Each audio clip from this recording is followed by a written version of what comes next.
नमस्कार, जय हिंद, जय भारत।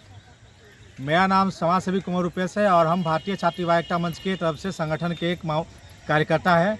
और आज संगठन के सदस्यों के साथ सीतामढ़ी के परसौनी ब्लॉक में बेलसन विधानसभा के तहत अंतर्गत आने वाला परसौनी ब्लॉक और डेम्हा पंचायत के ज़मीन पे खड़े हैं, मिट्टी पे खड़े हैं। इस मातृभूमि को देखने के लिए आए हैं।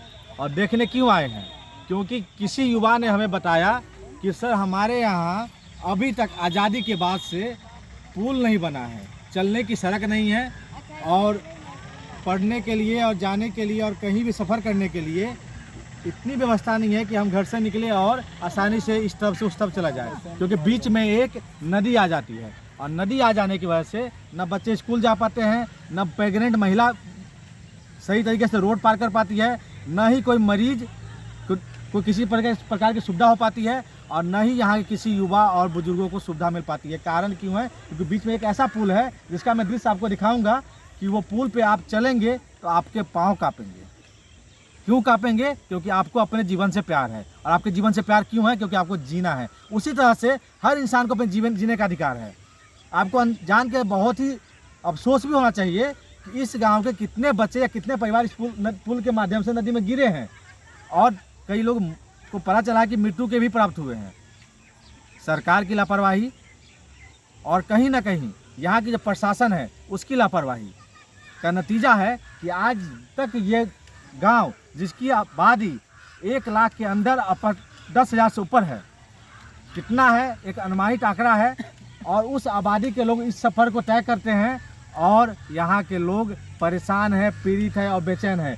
चचरी मुक्त नहीं हो पाए हैं, चचरी से दुखी हैं और चचरी से दुखी होने की वजह से आज तक सांसद भी बने हैं, विधायक भी बने हैं, सत्ता के भी बने हैं और विपक्ष के भी बने हैं। और उन्होंने आश्वासन दिया है, यहाँ के हमारे बुजुर्गों को दिए हैं। ये हमारे बुजुर्ग 70 साल के आसपास होंगे, ये भाई 30-35 साल के होंगे, ये 25-30 साल के होंगे। जो भी अपने उम्र में है उनको ये आश्वासन जरूर मिला होगा कि अब की बार हमारा जिता दो भैया, अब की बार हमारा जिता दो, अब के बार हम तोहर बेड़ा पार लगा देबो, तो हमारे बेड़ा पार लगा दो। तो बेड़ा तो हम पार लगा दिया यहाँ की जनता ने, लेकिन नैया पे बिठा के पार लगा दिया।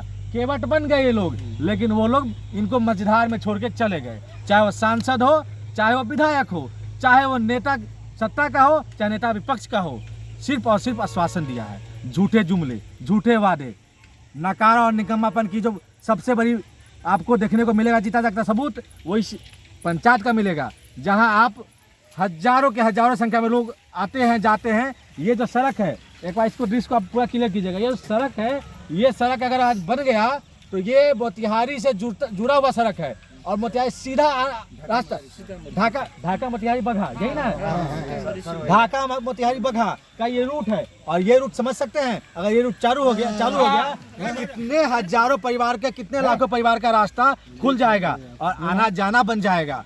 आप ये बात जान के बड़ा हैरानी होगा कि सिर्फ इस चचरी की, जो मैं चचरी आपको दिखाना चाह रहा हूँ, इस चचरी की वजह से यह रास्ता क्लोज है और इस चचरी की वजह से यहाँ के लोगों का जीवन यापन एक ऐसे स्थिति में जी रहे हैं जैसे एक आदिवासी होते हैं हमारे समाज के, जो जंगल में जीते हैं, उस तरह की तरीके से लोग यहाँ जी रहे हैं।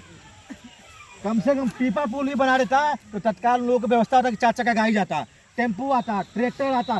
खेत जोतने के लिए यहाँ के लोगों को 15-15 किलोमीटर की दूरी तय करके आना पड़ता है।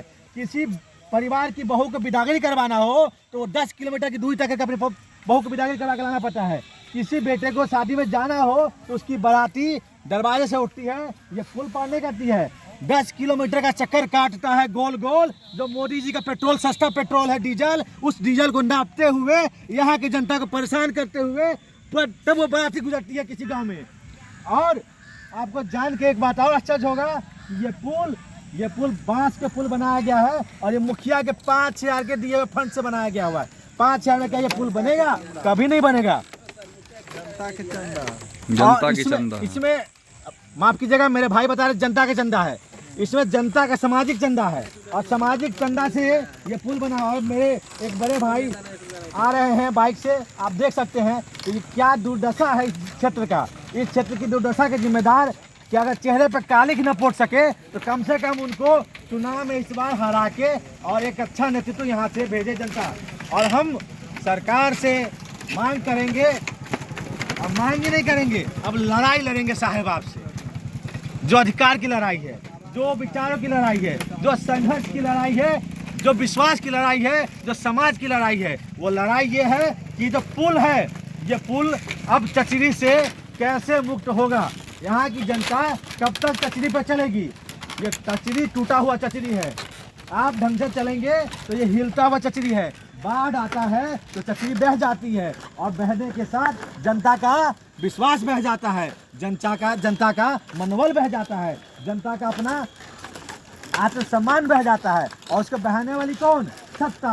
और आज सत्ता में जो लोग भी बैठे हुए ये जिम्मेदार है इसके लिए। उनको आत्ममंथन करने की ज़रूरत है, उनको आत्मचिंतन करने की ज़रूरत है कि आखिर वोट तो वो ले लेते हैं पर जनता के काम वो काहे नहीं कर पाते हैं। क्यों आज तक बिहार की आधी आबादी चचरी से चल रही है? क्यों आज तक बिहार के आधे आबादी के बच्चे चचरी से स्कूल जाते हैं? क्यों आज तक बिहार की आधी आबादी की महिलाएं, बुजुर्ग, युवा पीढ़ी चचरी से शादी ब्याह, हॉस्पिटल और अलग अलग जाते हैं? क्यों आज की आधी आबादी बिहार की चचरी से आज़ादी के लिए क्यों संघर्ष कर रही है? आज भी बिहार परेशान है और सो रही सरकार से मैं कहना चाहूँगा कि आप जागे, नहीं तो हम जगाएंगे, और हम जगाएंगे तो आपको तकलीफ होगा। तो समय रहते आप जाग जाइए, ये आपका हमारे संगठन के माध्यम से वादा है।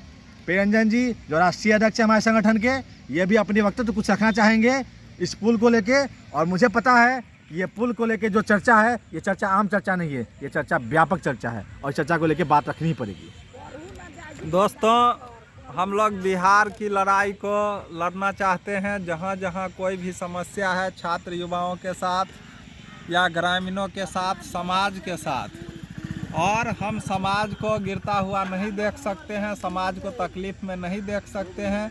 इस तकलीफ़ की लड़ाई को हम लोग लड़ने आए हैं और हर हाल में जब तक पुल नहीं बन जाता है हम लोग यहाँ के युवाओं से मिलेंगे और पुल के काम के लिए हर प्रयास करेंगे।